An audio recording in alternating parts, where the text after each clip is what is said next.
शुक उवाच वरीयानेशते प्रश्नः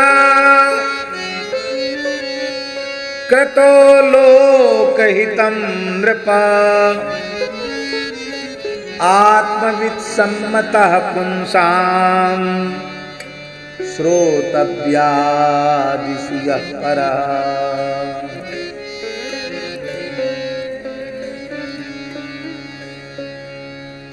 हे राजन,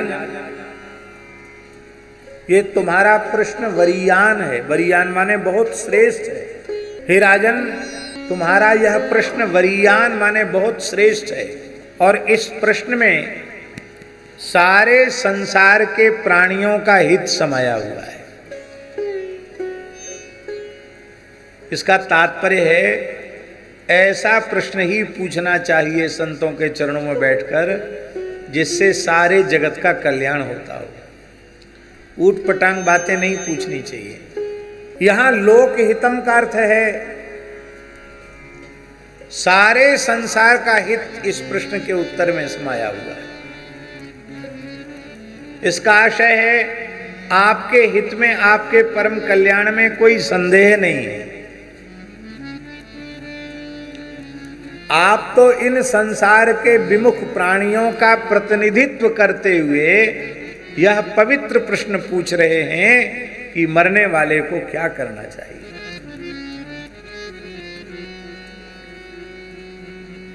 परीक्षित जी के कल्याण में संदेह क्यों नहीं है?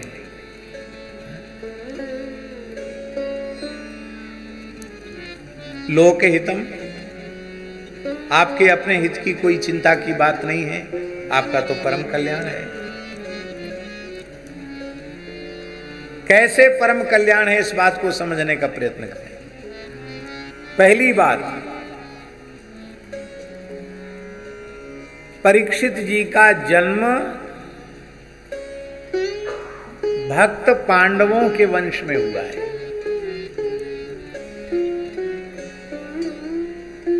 और आप लोग अच्छी प्रकार से जानते हैं कि जब भक्तराज प्रहलाद जी ने नृसिंह भगवान से प्रार्थना की कि हे प्रभु, मेरे पिताजी ने आपकी बड़ी निंदा की, तो आप ऐसी कृपा करना कि मेरे पिताजी की सद्गति हो जाए, मेरे पिताजी का उद्धार हो जाए। भक्तों के हृदय की करुणा देखो। भगवान नृसिंह हंसने लगे। अरे बोले, प्रहलाद, त्रिसप्तभी पिता पूतः पितृभि सहते नघ यत साधोस्य कुले जातो भवान वही कुल पावना। हे प्रहलाद जी, आपके जैसा भक्त किसी कुल में अवतरित हो जाए तो बिना भजन साधन के 21 पीढ़ी वैकुंठ की अधिकारिणी हो जाए। आप तो कुल पावन है। आपके यहां तो ये समस्या ही नहीं है। आपका जो पिता है ना, ये तो नाटक में विरोधी दल का हो गया। ये है तो हमारा पार्षद ही, और ये लीला संपन्न करके फिर पार्षद रूप में वैकुंठ में अवस्थित है। इसको तो मैंने स्वयं मुक्त कर दिया। अब आपके पितामह कश्यप, महर्षि कश्यप, वो जीवन मुक्त महापुरुष हैं। उनके पिता मरीचि, वो जीवन मुक्त महापुरुष हैं। और ब्रह्मा जी तो साक्षात भगवत स्वरूप हैं। 12 महाभागवतों में प्रथम महाभागवत हैं। तो तुम्हारे यहाँ तो कितनी पीढ़ी है? ब्रह्मा जी, मरीचि, कश्यप, हिरण्यकशिपु, प्रहलाद जी, 5वीं पीढ़ी में ब्रह्मा जी से प्रहलाद जी। तुम्हारे यहाँ तो कोई मुक्त होने के लिए बैठा ही नहीं है। तुम्हारे जैसा भक्त प्रकट हो जाए तो 21 पीढ़ी का उद्धार हो जाता है। एक भक्त प्रकट हो जाए। और परीक्षित इतने भाग्यशाली हैं। कुंती परम भक्ता हैं, 5 पांडव परम भक्त हैं, अभिमन्यु परम भक्त हैं, और अभिमन्यु की पत्नी उत्तरा परम भक्ता है। यहां तो पूरे कुल में कोई विमुख है ही नहीं। और एक विशेष बात है, सप्तम स्कंध में जहां प्रहलाद चरित्र का वर्णन किया गया, वक्ता नारद जी हैं, श्रोता युधिष्ठिर हैं। वहां नारद जी ने कहा यूयम नृलोके बत भूरि भागा लोकम पुनाना मुनियो भयंती येषाम गृहाना वसतीति साक्षात गूढ़म परब्रह्म मनुष्य लिंगम। जब प्रहलाद जी का चरित्र पांडवों को सुनाया नारद जी ने, तो युधिष्ठिर आदि के मन में आ रहा था कि प्रहलाद जी कितने भाग्यशाली, हमारा इतना सौभाग्य कहाँ। तब नारद जी ने कहा विषाद मत करो, तुम प्रहलाद जी की अधिक अपेक्षा अधिक भाग्यशाली है, क्योंकि वहां अकेले प्रहलाद जी भाग्यशाली हैं, प्रेम रस का आस्वादन कर रहे हैं। और यहाँ यूयम, यूयम बहुवचन है, आप सब भाग्यशाली हैं। निर्लोके, इस पूरे मर्त्यलोक में आपसे बड़ा भाग्यशाली कोई नहीं। बत निश्चय भूरि भागा, आप महान भाग्यशाली हैं। क्यों भाग्यशाली हैं? इसलिए भाग्यशाली नहीं कि आपने राजसू यज्ञ किया, सारी धरती पर विजय प्राप्त कर ली, चक्रवर्ती सम्राट हो गए, इसलिए नहीं। लोकम पुनाना मुनियो भी अंति, त्रिभुवन को पवित्र करने वाले ऋषि मुनि महात्मा बिना निमंत्रण के तुम्हारे घर आते हैं। संसार का सबसे बड़ा भाग्यशाली व्यक्ति वही है जिसके घर पर संतों की चरणरत पड़ती रहे। लोकम पुनाना मुनोयंती, क्यों आते हैं? त्रिभुवन को पवित्र करने में समर्थ जो ऋषि मुनि महात्मा हैं, वे तुम्हारे घर क्यों आते हैं? हमारे जैसे वेश मात्र धारण करने वाले, वो तो लड़ुआ पूड़ी कचौड़ी खाने के लिए, खीर मालपुआ खाने के लिए, पीताम्बरी ओढ़ने के लिए, भेंट लिफाफा चद्दर दक्षिणा लेने के लिए जा सकते हैं। पर जिन महात्माओं की बात की जा रही वो ऐसे नहीं है, हमारे जैसे नहीं है। वो क्यों आते हैं? बोले इसलिए आते हैं कि जब कोई ऋषि महर्षि ध्यान धारणा करने लग जाता है तो दूसरे ऋषि उसको कहते हैं, अरे काहे को इतनी कठोर तपस्या कर रहे हो, क्यों इतने प्राणायाम लगा रहे हो, क्यों इतना साधना कर रहे हो? केवल इसीलिए ना कि एक झलक ध्यान में भगवान की मिल जाए। चलो इंद्रप्रस्थ, वहां अकेले भगवान का दर्शन नहीं होगा, भक्तों के सहित भगवान का दर्शन होगा। ये शाम, गिरधर शास्त्री जी, ये शाम गृहाना वसती साक्षात, ये शाम में वो वचन है, गृहान बहुवचन है। पांडवों के घरों में आप आसक्ति पूर्वक निवास करते हैं। ये शाम का अर्थ है गृह, ये शाम गृहान का अर्थ है कि सबको यही अनुभव होता है कि श्री कृष्ण मेरे भवन को छोड़ के कहीं नहीं जाते। युधिष्ठिर को लगता है कि श्री कृष्ण तो निरंतर मेरे ही भवन में रहते हैं। भीमसेन को रहता सबसे ज्यादा प्रेम हमसे करते, हमारे भवन में रहते। अर्जुन को लगता हमारे ही भवन में रहते हैं। नकुल सहदेव को लगता हमारे ही महल में रहते हैं। द्रौपदी को लगता है वो तो रनिवास में ही रहते हैं। और कुंती बुआ को लगता है वो तो मेरे गोद ही नहीं छोड़ते हैं। ये शाम गृहान आवसती, आसक्ति पूर्वक निवास करते हैं। गूढ़म परब्रह्म मनुष्य लिंगम। तो प्रहलाद जी भक्तों में सर्वोपरि हैं, गृहस्थ भक्तों में। और उन प्रहलाद जी से श्रेष्ठ भक्ति नारद जी ने पांडवों की बताई है। प्रहलाद जी की अधिक अपेक्षा अधिक भाग्यशाली है। और फिर नारद जी ने अपना चरित्र कहा सप्तम स्कंद में। अपना चरित्र कहने के बाद कहा यूयम नृलोके बत भूरि, फिर उसी श्लोक को एक ही स्कंद में दोहराया। गृहस्थ भक्तों में प्रहलाद जी सबसे श्रेष्ठ हैं, उन प्रहलाद जी से अधिक भाग्यशाली आप हैं। और विरक्तों में लोग मुझे श्रेष्ठ कहते हैं। अहो नारद धन्योसी विरक्तानाम शिरोमणि, सदा श्री कृष्ण दासानाम अग्रणीर योग भास्कर।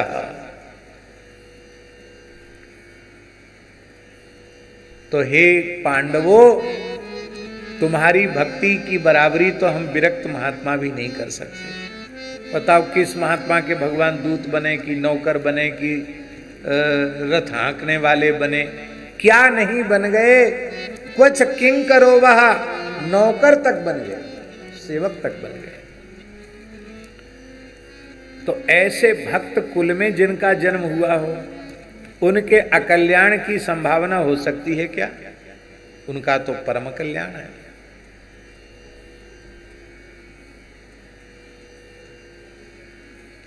मोटे गणेश जी वाले महाराज जी का एक पुत्र दुर्घटना में समाप्त हो गया। मथुरा से आ रहा था वृंदावन की ओर, कोई वाहन की टक्कर लगी, वहीं समाप्त हो गया।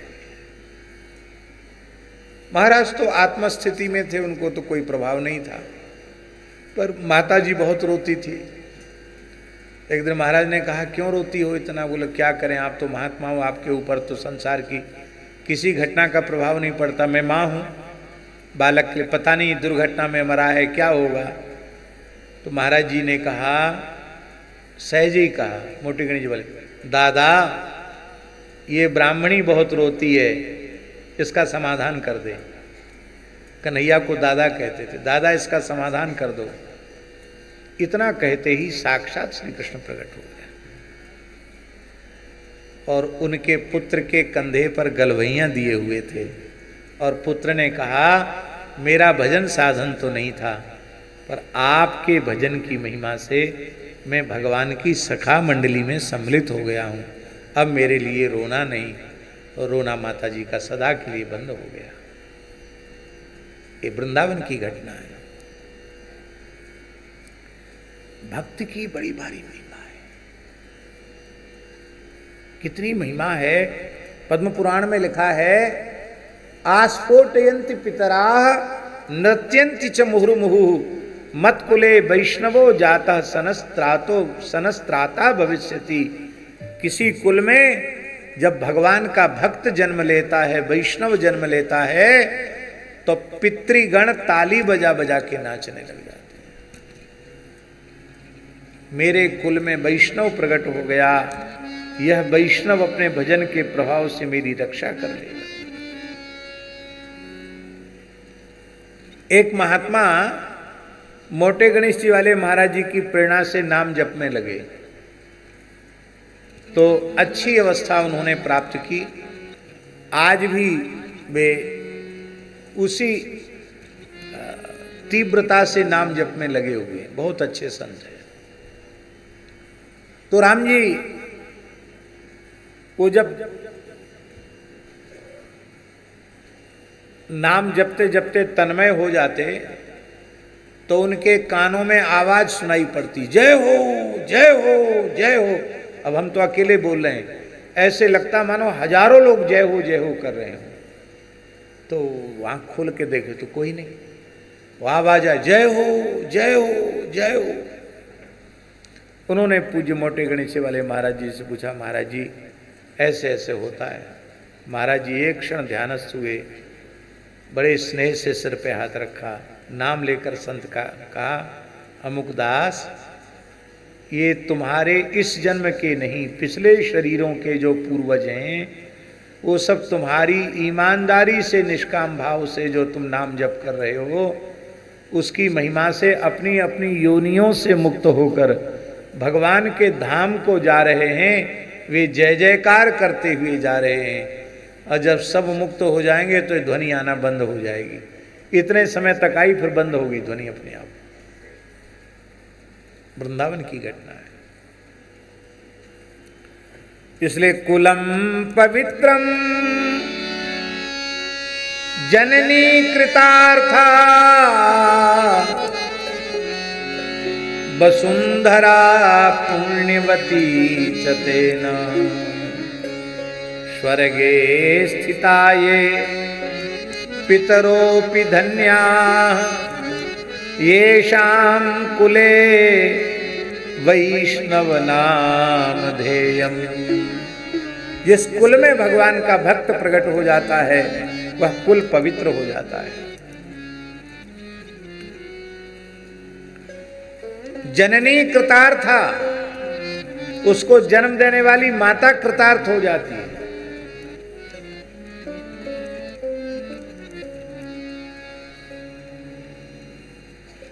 हमें पता नहीं परम श्रद्धेय स्वामी श्री राम सुखदास जी महाराज की माता जी कितने क्लास पढ़ी थी, शायद बिल्कुल नहीं पढ़ी थी, लेकिन स्वामी जी जैसे एक महान संत को जन्म देकर उनका मातृत्व सफल हो गया। अपने जीवन में सत्संग के माध्यम से असंख्यों जीवों को सीधे भगवान से जोड़ दिया। माता का मातृत्व सफल हो जाता। जननी कृतार्था वसुंधरा पुण्यवती चतेन। भक्त की उपस्थिति से धरती धन्य हो जाती है। परलोक में स्थित पितर धन्य हो जाते हैं जिस कुल में भगवान का भक्त प्रकट हो जाता है। फिर उत्तरा तो पांडव कुल में सबसे बड़ी भक्ता है। बहुत ध्यान से सुने इस बात को, ये बड़े रहस्य की बात है।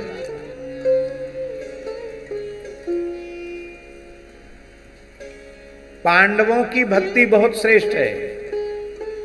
पांडवों की भक्ति से श्रेष्ठ कुंती की भक्ति है। कुंती की भक्ति से श्रेष्ठ द्रौपदी की भक्ति है। और द्रौपदी से भी श्रेष्ठ भक्ति उत्तरा की है। कुंती की भक्ति में उल्हाना है। पांडव कई बार भूल जाते हैं भगवान को, पर द्रौपदी नहीं भूलती भगवान को, इसलिए द्रौपदी पांडवों से श्रेष्ठ भक्ता है। द्रौपदी भी कई बार उल्हाना देती है भगवान को, कुंती जी भी उल्हाना देती है भगवान को, पर उत्तरा ने कोई उल्हाना नहीं दिया भगवान को, सीधे भगवान की शरण में गई।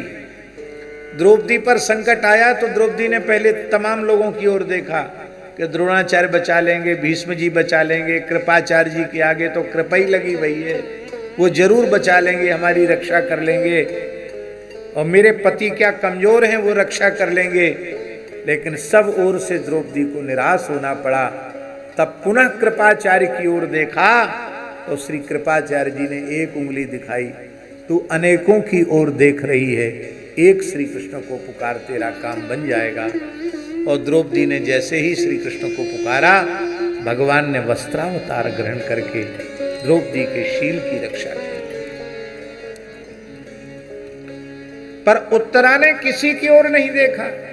उत्तरा पर विपत्ति आई तो सीधे भगवान की शरण हो गई। पाई पाहि महायोगिन देव देव जगतपते, नान्यम त्वदभयं पश्ये यत्र मृत्यु परस्परम। यहाँ तो सब एक दूसरे की मौत बने हुए हैं। हे महायोगिन, मैं आपकी शरण में हूं। बहुत ध्यान से सुने, भगवान का आश्रय जिसके जीवन में जितना दृढ़ है वही उतना श्रेष्ठ भक्त है। अनन्य आश्रय, शरणागति की बड़ी महिमा है महाराज जी, पर शरणागति की एक शर्त है, अन्याश्रय नहीं होना चाहिए। अन्याश्रयेण प्रपत्तिर बाधिता भवती। पूज्य गुरुदेव भक्तमाली जी कहते थे, अन्याश्रय से शरणागति बाधित हो जाती है। वाणी मात्र से भी भगवान को छोड़कर किसी दूसरे का आश्रय न लिया जाए। हे नाथ, हे मेरे नाथ, मैं आपकी शरण में हूं, आप ही एकमात्र मेरे हो, मेरा रक्षक, मेरे पालक, मेरे पोषक, मेरे जीवन सर्वस्व आप ही हो। हे नाथ, मैं आपकी शरण में हूं। इस प्रकार का भाव।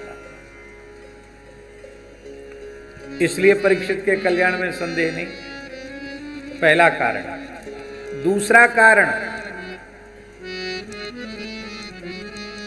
जिसको एक बार भगवान का दर्शन हो जाता, एक बार, अथवा भगवान अपनी करुणा भरी दृष्टि से जिस जीव को एक बार देख लेते हैं, उस जीव का भवबंधन समाप्त हो जाता है। जिन चितये प्रभु जे प्रभु हेरे, ते सब भये परम पद जोगु, भरत दर्श मेटा भव रोगु। वो परम पद के अधिकारी हो जाते हैं।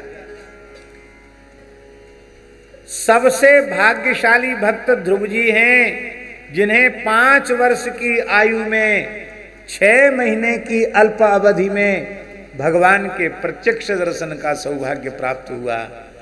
पर जब हम परीक्षित के सौभाग्य का विचार करते हैं तो ध्रुव जी से भी ज्यादा भाग्यशाली परीक्षित हैं, जिनको गर्भ में ही भगवत साक्षात्कार हो गया। और महाराज जी 1-2 मिनट का साक्षात्कार नहीं, 9 महीने तक लगातार भगवान गर्भ में रहे। अरे गर्भ में रहे नहीं, घूम घूम कर गर्भ की परिक्रमा करते रहे, रक्षा करते रहे, संचक गदा को घुमा करके गर्भ की रक्षा करते रहे। गर्भ के भीतर भगवत साक्षात्कार। और जन्म लेने के बाद ब्रह्मास्त्र के प्रभाव से परीक्षित की मृत्यु हो चुकी थी।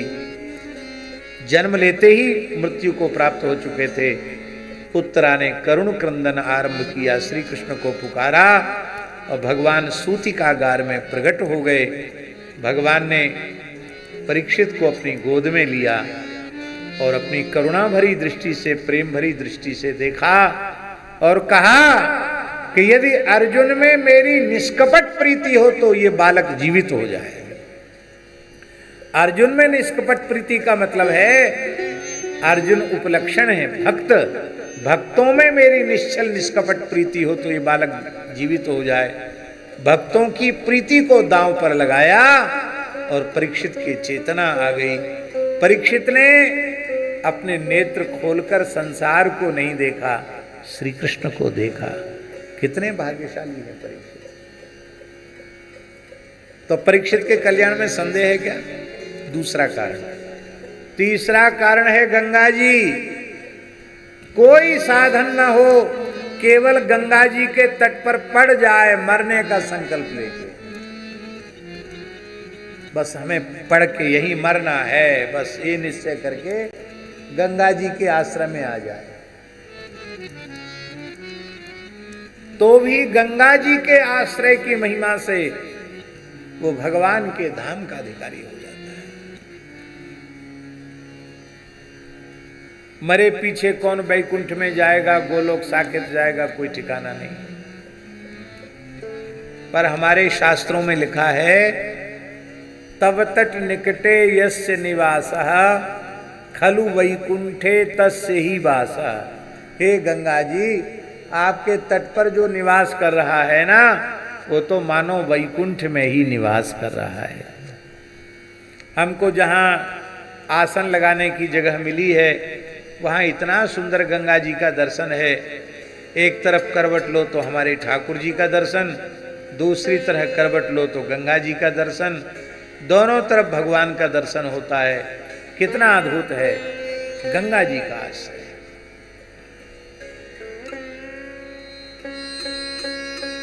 ये भी एक कारण है। तीसरा कारण। चौथा कारण है, ऋषियों ने संकल्प कर लिया है, जब तक परीक्षित को भगवान श्री कृष्ण के चरण कमल नहीं मिल जाते, नित्य गोलोक की प्राप्ति नहीं हो जाती, तब तक हम लोग यहां से उठेंगे नहीं। बहुत ध्यान से सुने, संतों की महिमा ऐसी है कि किसी सर्व साधन शून्य विमुख से विमुख प्राणी के कल्याण का संकल्प कोई एक भगवत भक्त प्रेमी महात्मा कर ले तो उस जीव के कल्याण में संदेह नहीं रह जाता। उसका कल्याण पक्का है, इसमें कोई संदेह नहीं। संकल्प कर ले। परीक्षित जी कितने भाग्यशाली हैं। उस समय पूरे ब्रह्मांड की विभूतियां वहां विराजमान है और सबके मन में एक ही निश्चय है, परीक्षित का परम कल्याण।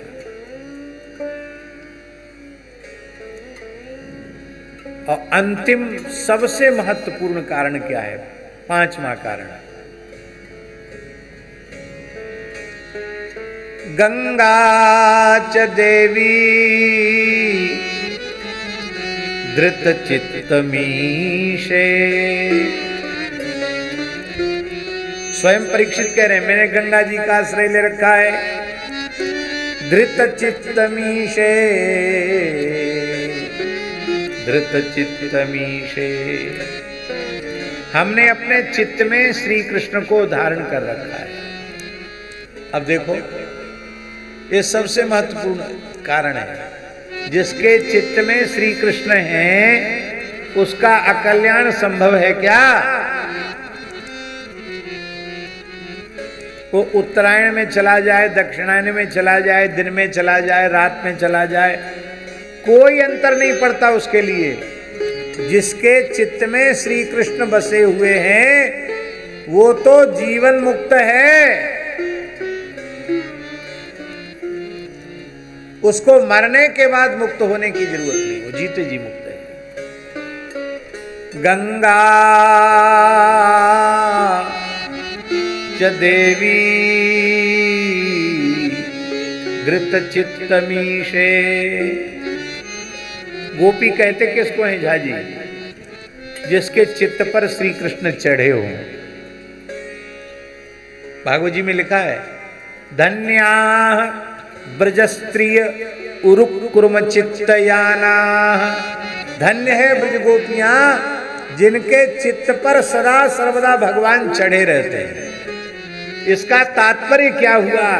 इसका तात्पर्य हुआ कि आपको परीक्षित दिखाई पड़ रहे हैं, हमको तो परीक्षित के रूप में एक ब्रज की गोपी दिखाई पड़ रही है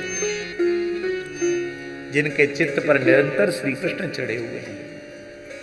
इसलिए वस्तुतः सच्ची बात यह है कि हम संसार के जीव रोटी कपड़ा मकान इसी की चिंता में, शरीर संसार के व्यवहार व्यापार की चिंता में निरंतर लगे रहते हैं। आत्म कल्याण की इच्छा ही हमारे मन में उत्पन्न नहीं होती है। ऐसे हमारे जैसे विमुख प्राणियों का प्रतिनिधित्व करने के लिए ही परीक्षित जी महाराज ये प्रश्न पूछ रहे हैं। परीक्षित का ये प्रश्न अपने कल्याण के लिए नहीं है, सारे जीव जगत के कल्याण के लिए। वो महापुरुष होते ही ऐसे हैं। विश्व कल्याण में अपना कल्याण बाकी नहीं रह जाता है।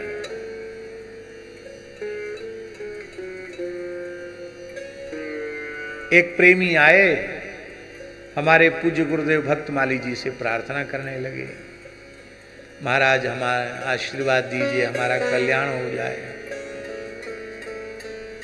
तो पहले तो महाराज जी बोले कि आशीर्वाद देने वाला पावर हमारे पास नहीं है, शक्ति हमारे पास नहीं, हम कोई सिद्ध महात्मा नहीं है तो हम आशीर्वाद दे के किसी का कुछ भला कर सकें, वो हमारी सामर्थ्य नहीं है। नहीं महाराज आपका तो बड़ा नाम है। बोले ठीक है, नाम बड़े और दर्शन थोड़े। नहीं महाराज जी आज तो कुछ न कुछ आशीर्वाद आपको देना पड़ेगा। तो महाराज जी ने, हम वहीं उपस्थित थे, महाराज जी ने बड़ी विनम्रता से कहा, भगवन मैं नित्य प्रति विश्व कल्याण की कामना करता हूं, आप विश्व से बाहर हो तो बताएं। क्या कहा? आप विश्व से बाहर तो नहीं है, विश्व में ही हैं। तो जब विश्व कल्याण की कामना हम करते हैं तो विश्व में आप भी आ गए, आपका कल्याण भी अपने आप हो जाएगा। विश्व में हम भी आ गए, हमारा भी कल्याण हो जाएगा। ये महापुरुषों की दृष्टि है।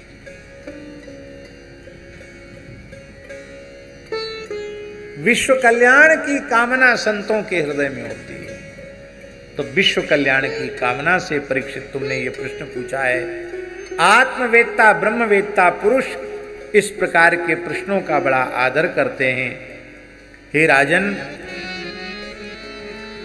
संसार के जो विषयासक्त ग्रहासक्त प्राणी हैं, जो अपने स्वरूप को भूले हुए हैं, ऐसे ग्रहासक्त प्राणी, उनके जीवन में यह कभी भाव ही उत्पन्न नहीं होता कि मेरा कल्याण कैसे हो। क्यों?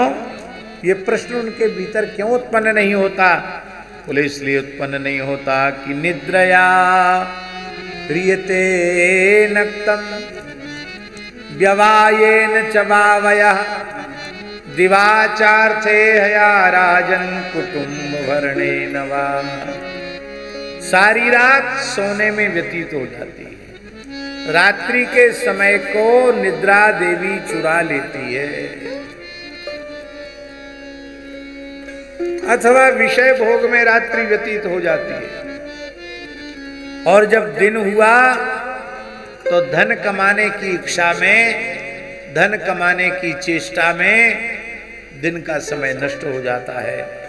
बचा खुचा समय कुटुंब के भरण पोषण में चला जाता है।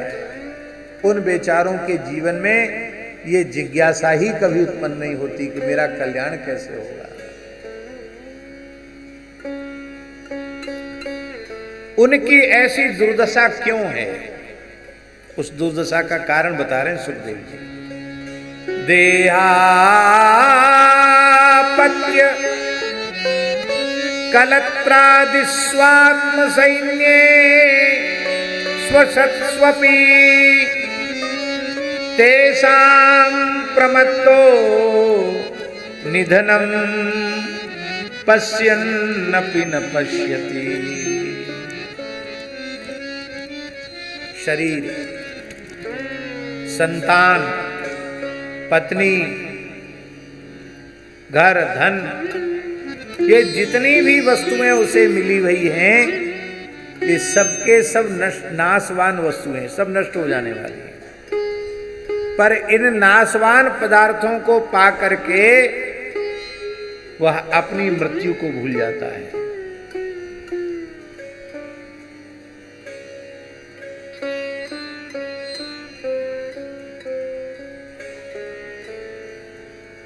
संसार के सुख को भोगते भोगते इतना मतवाला हो जाता है कि निधनम पश्यन्नपि न पश्यति। अपने निकट से निकटवर्ती लोगों की मृत्यु को देख कर भी उसको अपनी मौत भूली रहती है। कितने बच्चे उसके सामने मर गए, पर अपने आशा करता कि हम तो मरेंगे ही नहीं, सैकड़ों साल तक जिएंगे। कितने जवान मर गए, कितने बालक मर गए, वृद्ध तो मरते ही हैं, पर अपनी मृत्यु को भूला रहता है। इसलिए महापुरुषों का मत है अपनी मौत की याद रखना ही भजन है।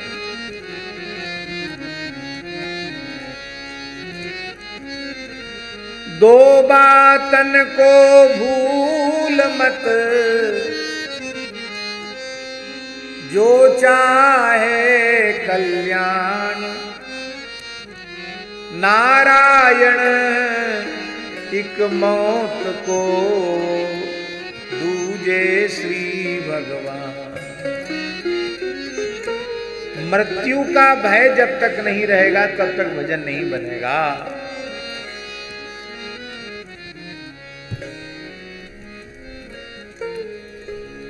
हम कभी कभी पहाड़ी बाबा के जीवन की एक घटना सुनाते हैं। ये परिभाषा उनकी बताई हुई है भजन की, कि मृत्यु सामने खड़ी है ऐसा अनुभव में आ जाएगा, उसका भजन बनेगा। मृत्यु कब किसको उठा ले जाएगी कोई पता नहीं है।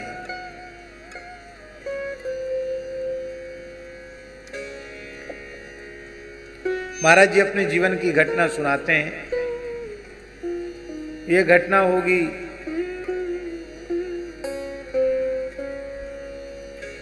बहुत पुरानी घटना होगी। ऐसा समझिए कि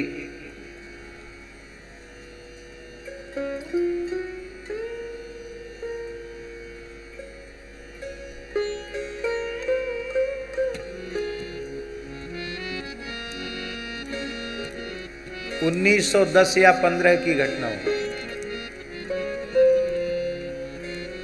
बहुत पुरानी घटना। महाराज जी खाक चौक में पुजारी थे, तो साधुओं की जमात आई। कहाँ जा रहे हैं? त्यागी तपस्वी बोले काशी जा रहे हैं, रामनगर की रामलीला देखेंगे। तो महाराज जी कहते हमारे मन में भी भाव जगा रामलीला देखने का। तो बिना गुरुजी से पूछे चुपके ही कमंडल उठाया और बस रात को ही चले गए। और महात्माओं से बात हो गई थी कि मथुरा में नरसिंह जी की बगीची में जमात पड़ेगी, वहीं आ जाना। नरसिंह जी की बगीची में पहुंच गए। दूसरे दिन ट्रेन में बैठे तो उसमें लकड़ी झोंक कर चलने वाली ट्रेन होती थी। अब 1912 या 15 की बात होगी, उस समय की बात। तो उस ट्रेन में बैठ गए। पैसा तो उस समय था ही नहीं, गरीबी खूब थी। महात्माओं के पास पैसा कहां से आया? सब बिना टिकट ट्रेन में चढ़ गए। और मिर्जापुर के आसपास जैसी ट्रेन पहुंची, जंगल में ट्रेन खड़ी हो गई और एक बंगाली बाबू था, उसका नाम महाराज जी लेते थे मिट्ठू बाबू।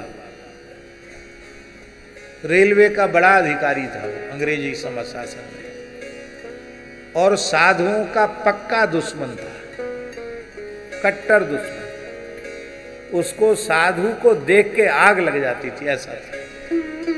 उसको पता नहीं कहां से खबर मिली कि ट्रेन में साधु भर के जा रहे हैं बिना टिकट। वो जंगल में चेकिंग हो गई और तमाम मिलिट्री फौज आ गई अंग्रेजों की, गाड़ी को घेर लिया, गाड़ी खड़ी हो गई। अब महाराज लोग जानते थे कि मिट्टू बाबू की पकड़ में आ गए तो फिर जेल से छूटेंगे नहीं, जेल में ही मरना पड़ेगा। तो जैसी ट्रेन अभी रुकी नहीं थी, धीमी हुई, हल्ला मच गया कि मिट्टू बाबू वो चेकिंग हो रही। तो सब कूद कर ट्रेन से भागे। महाराज जी कहते मेरा पहला अवसर था जीवन का, हम भी ट्रेन से कूद के भागे। तो भाग तो गए, पकड़ में नहीं आए, जमात से बिछुड़ गए। अब भयंकर जंगल, जंगली पशुओं के छोटे छोटे रास्ते जंगल में भटक गए। एक पहाड़ी के पास एक देवी जी की मढ़ी थी, उसके पास धूना छेता करके बैठ गए। अग्नि के पास हिंसक प्राणी नहीं आते हैं। तो एक व्यक्ति आया, बोला बाबा यहाँ क्या कर रहा है? बोले क्या कर रहा दिखाई नहीं पड़ता, बैठे हैं यहाँ, कहाँ जाएं? बोले यार एक शेर आता है, कितने साधुओं को खा गया, तुझे भी खा जाएगा। उसने कहा, ग्रामीण व्यक्ति ने। तो महाराज जी बोले गांव वाले भीतर रखने नहीं देते हैं और हम तो बाबा जी हैं, हमारे कोई आगे पीछे रोने वाला है क्या? शेर खा जाएगा तो खा जाएगा, भाग यहां से। तो महाराज कहते उसको डांट के भगा दिया। अब शेर आवे चाहे ना आवे, अब शेर के डर के मारे नींद गायब हो गई। धूना पर बैठे राम राम करने लगे, वृंदावन का चिंतन होने लग गया। कितने अच्छे थे, गुरु महाराज के चरणों में थे, समय से बाल भोग, राजभोग, ब्यारू, पुजारी थे तो बढ़िया दूध भी मिल जाता था। और यहाँ दिन भर भूखे प्यासे मर रहे हैं, शेर और खा जाएगा। हे राम राम, बहुत खराब हुआ, बिना पूछे नहीं आना चाहिए था। बहुत दुखी हो गए, राम राम करते रहे। और उसी समय शेर किसी जंगली जीव को घसीटते हुए वहां से ले गए, बिल्कुल इतनी दूर से जैसे हम बैठे हैं और आप बैठे, इतनी दूरी से घसीटता हुआ किसी बड़े जीव को शेर घसीटता हुआ ले। महाराज जी कहते वो शेर का शिकार करते हुए दृश्य बिल्कुल हमने 5-7 फुट की दूरी से देखा। अब तो भूख प्यास नींद सब गायब। राम राजा दुख भंजन सकल पूर्ण काम, गोविंद गोपाल भज नारायण भज नारायण। पूरी रात कीर्तन करते रहे। धूप निकल आई तो भी उठने की हिम्मत नहीं, सिर छिपाना हो खा जाएगा। धूप निकल आई, इसके बाद हम उठे तो उसी समय मन में आया कि आज भगवान ने बोध करा दिया। मृत्यु रूपी सिंघनी, मृत्यु रूपी सिंह, काल रूपी सिंह गर्जना कर रहा है। ये अनुभव हमें हो गया तो भूख प्यास नींद सब गायब हो गई, केवल भजन बना। ऐसी मौत गर्जना कर रही है, ये अनुभव जिसको हो जाएगा उसका भजन बनेगा। मृत्यु का विस्मरण भगवान का विस्मरण है और मृत्यु का स्मरण भगवान का स्मरण है। इसलिए नारायण एक मौत को, दूजे श्री भगवान। यारो एक दिन मौत जरूर, यारो दिन मौत जरूरी। हरे राम बाबा का पद है, एक दिन मौत जरूरी यारो एक दिन मौत जरूरी। फिर क्यों इतने गाफिल होकर, फिर क्यों इतने गाफिल होकर बने नशे में चूर,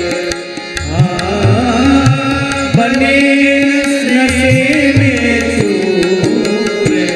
यारो एक दिन मौत जरूर, यारो एक दिन मौत जरूर। यही चुड़ैलें तुम्हें खाएंगी, जिन्हें समझते यही चुड़ैलें तुम्हें खाएंगी, जिन्हें समझते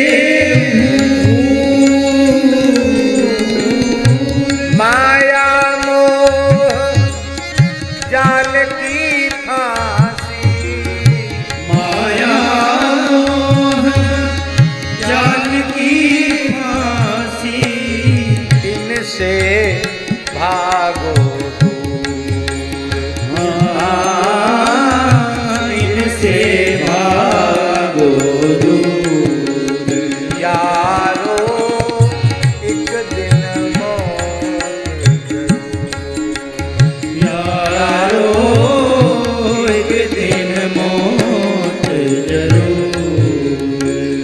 जान बूझ कर धोखा खाना है यह कौन शऊर,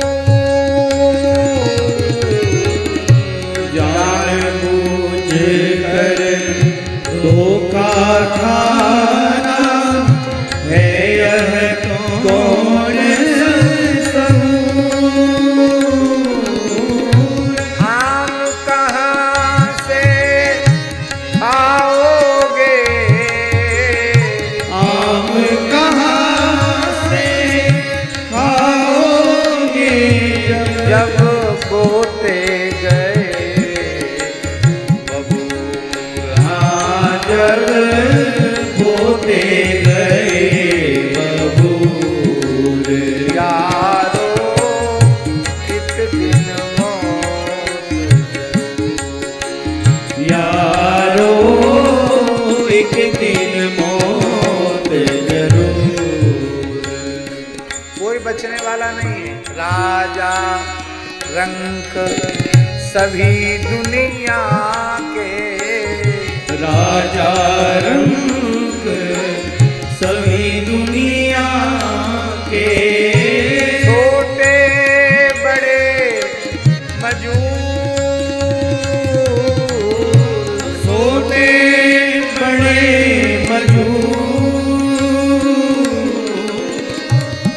जो मांगो बांधत को मारे, जो मारो बांध को मारे।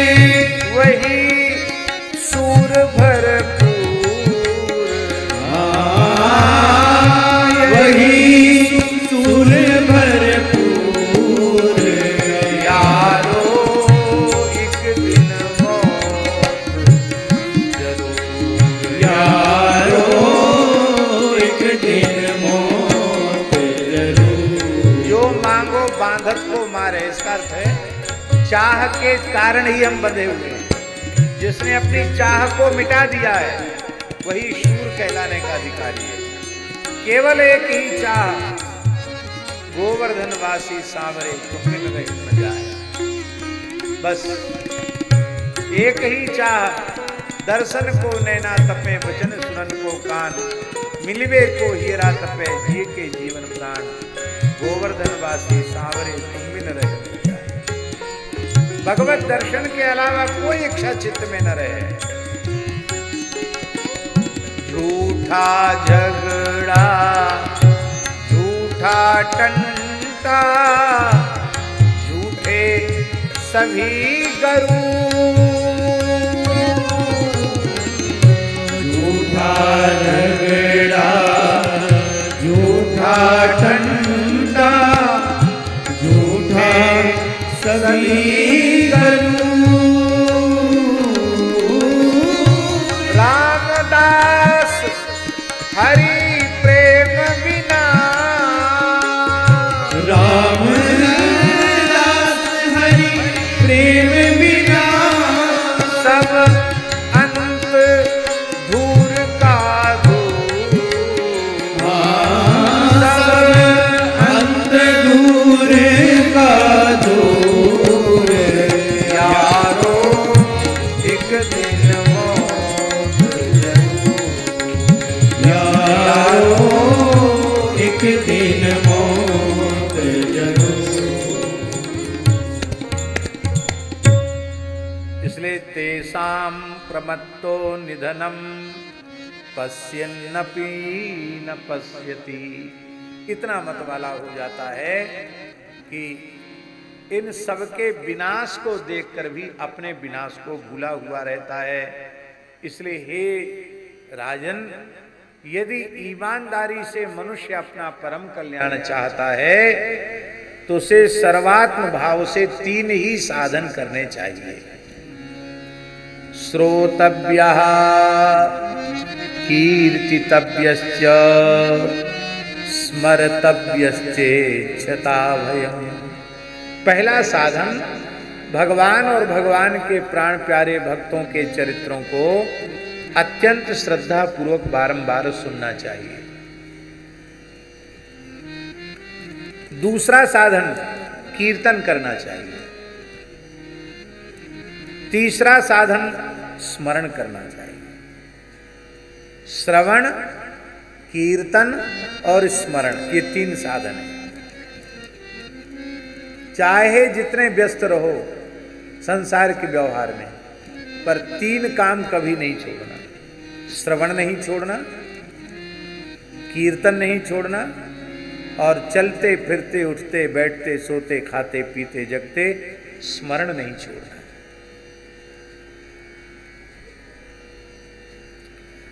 और एक बड़ी विलक्षण बात है कि इन तीनों साधनों को किसी भी काल में किया जा सकता है, किसी भी अवस्था में किया जा सकता है। एक डॉक्टर दंपति ने हमको कहा, उन्होंने कहा महाराज जी हम सर्जरी करते हैं, ऑपरेशन करते हैं, शल्य चिकित्सक है। तो बोले हम ऑपरेशन तो करते हैं और उस समय कान में कथा लगा लेते हैं।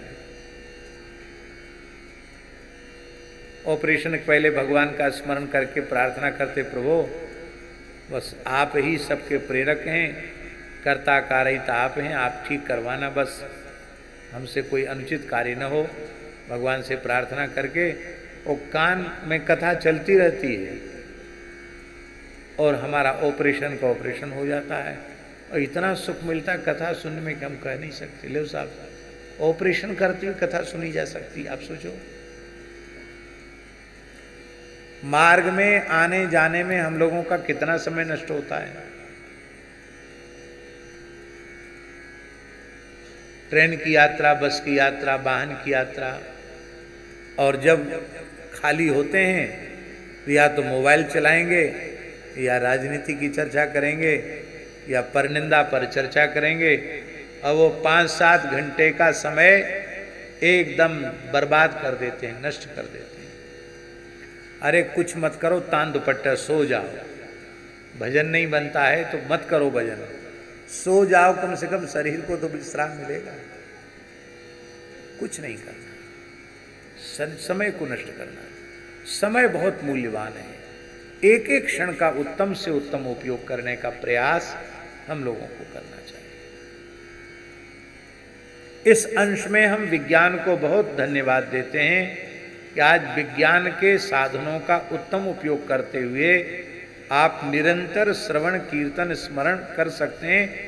वो उपकरण आपके श्रवण कीर्तन स्मरण में सहायक बन सकते हैं, आप उनका उत्तम उपयोग करो। श्रवण का फल है कीर्तन। 3 घंटे 4 घंटे कथा सुनी और फिर यहां से उठ के गए, फिर संसार की चर्चा शुरू कर दी, तो क्या सुना आपने? कुछ नहीं सुना। आपके भीतर जो भरा है वही भरा है, कथा तो बाहर से बाहर ही रहेगी, भीतर कथा घुसी नहीं।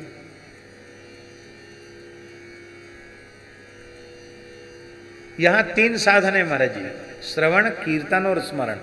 इसमें कीर्तन अंगी है, श्रवण और स्मरण दोनों अंग हैं। अंग अंगी भाव में अंगी प्रधान होता है, कीर्तन प्रधान है। श्रवण का फल कीर्तन है और स्मरण का फल कीर्तन है।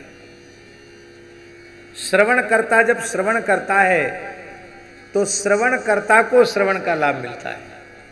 स्मरणकर्ता जब स्मरण करता है तो स्मरणकर्ता को स्मरण का लाभ मिलता है। किंतु वही व्यक्ति जब प्रेम में विभोर होकर भगवान के नाम रूप गुण लीला का कीर्तन करने लग जाता है तो भीतर से स्मरण, वाणी से कीर्तन और कान से श्रवण, तिगुनी भक्ति हो जाती है। स्मरण भक्ति भी बन गई, कीर्तन भक्ति भी बन गई और श्रवण भक्ति भी बन गई।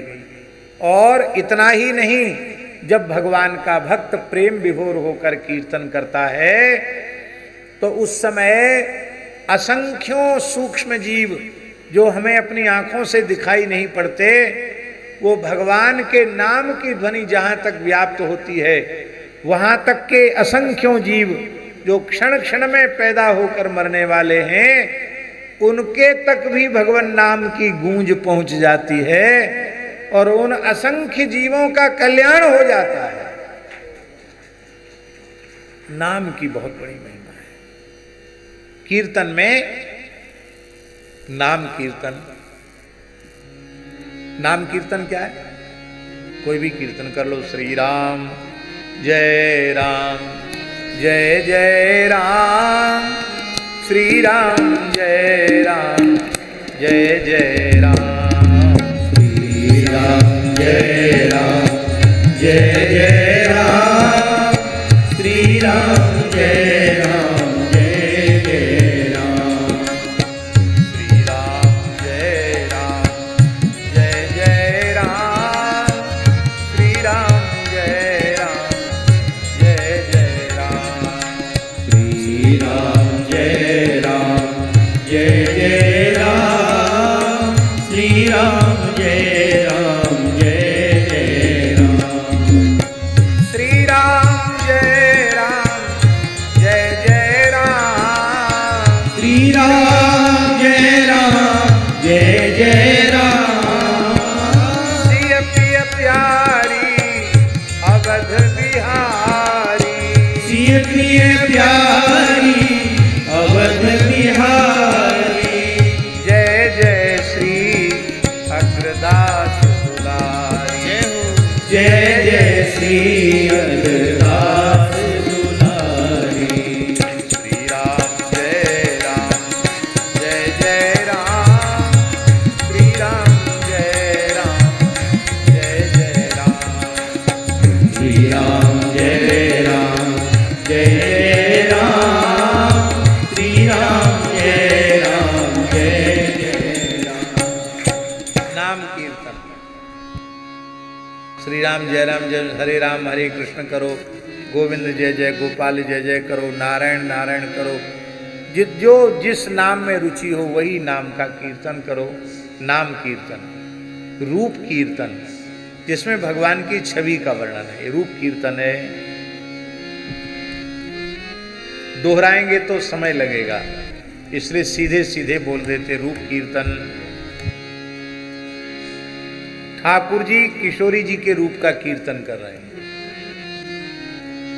प्यारी तेरे नैना मदन सरवारी, आपके नेत्र कितने प्यारे हैं। रत्नारी कारी कजरारी, चंद्र बदन पर अति छविधारी, चितवन बाकी तिरछी प्यारी, मम ही के घायल कर डारी, प्यारी तेरे नैना मदन सरवारी, मीन कमल खंजन दुतिहारी, सब विधि प्राण आधार हमारी, हसनी नटनी अरु अंग मरोरनी, देखी देखी में जाऊं बलिहारी। ये रूप कीर्तन है। रूप उजागर अग्रतियन में, हो तुम श्री मिथिलेश दुलारी। अग्र स्वामी जी का पाठ। और जब रास में लाल जी प्रिया जी के सौंदर्य का कीर्तन करते हैं, तो प्रिया जी लाल जी के सौंदर्य का गुणगान कर, वो भी कीर्तन कर रही है। प्यारे मुख चंद्र बिलो कऊ सजनी, क्रीट मुकुट मकराकृत कुंडल, नयन कमल दल अति छवि छवनी, नासामणि सुअधर पर राजत, मनहु कमल दल शुक्र उदवनी, कल कपोल पर अलके छूटे, चंद ऊपर मनु बसी बहु अहनी, कटि कछनी काछे बने आछे, पग में नूपुर अति मनहरनी, मुरनी दुरनी अरु हसनी नटनी में, कोटिन काम करो निव छवनी, रूप उजागर अग्र स्वामी मेरे, मम ही के हैं प्राण सुजीवनी। प्यारे मुख चंद्र बिलोकहु सजनी, नाम कीर्तन, रूप कीर्तन, लीला कीर्तन।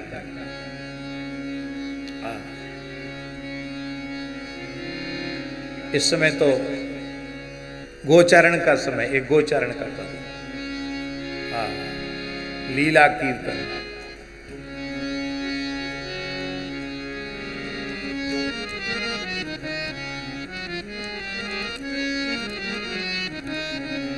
नंद नदन गोधन संग आवत, नंद नदन गोधन संग आवत, नंद नदन गोधन संग आवत, नंद नदन गोधन संग आवत, सखा मंडली मध्य विराजत, सखा मंडली मध्य विराजत, गौरी राग सरस सुर गावत, गौरी राग सरस सुर गावत,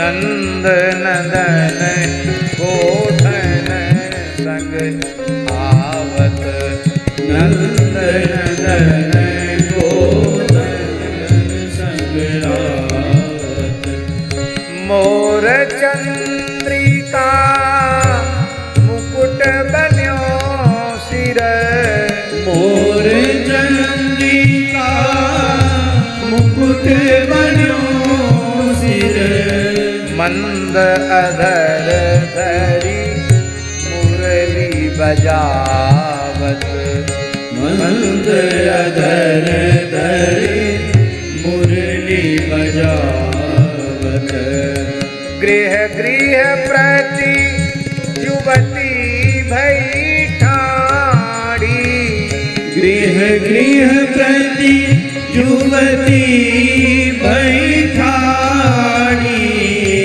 निरखी बिरह की सूल मिटावत, निरखी बिरह की कुल विटावत नंद नदन गोधन संग आवत नंद नदन गोधन संग आवत सिंह पौरी पे जाई जसोदा सिंह पौरी पे जाए जसोदा सुख सुत मुख हेरी ये सुख पावत सुत मुख हेरी ये सुख पावत शीत स्वामी गिरधरन लाल कर शीत स्वामी गिरधरन लाल कर अपने कर धरी पुरुषों लगावती अपने कर धरी पुरुषों लगावत नंद नदन गोधन संग आवत नंद नदन गोधन संग आवत नाम कीर्तन रूप कीर्तन लीला कीर्तन और अब धाम कीर्तन।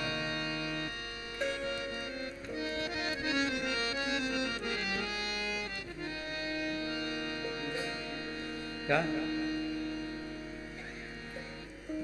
वृंदा विपिन निहार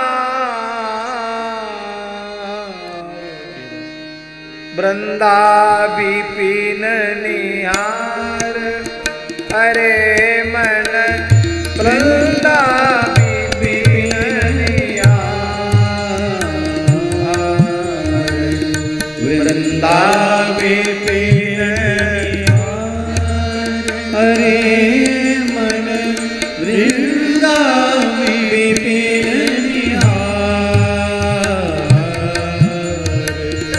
यद्यपि मिले कोटि चिंतामणि यद्यपि मिले कोटि चिंतामणि तदपि न हाथ पसार तदपि न हाथ पसार विपिन राज सीमा के बाहर विपिन राज सीमा के बाहर हरिहु को ना निहार हरिहु को न निहार वृंदा विपिन निहार अरे मन वृंदा विपिन निहार अरे मन जय श्री भक्त दूलधूसर तन जय श्री भट्ट दूलधूसर तन यह आशा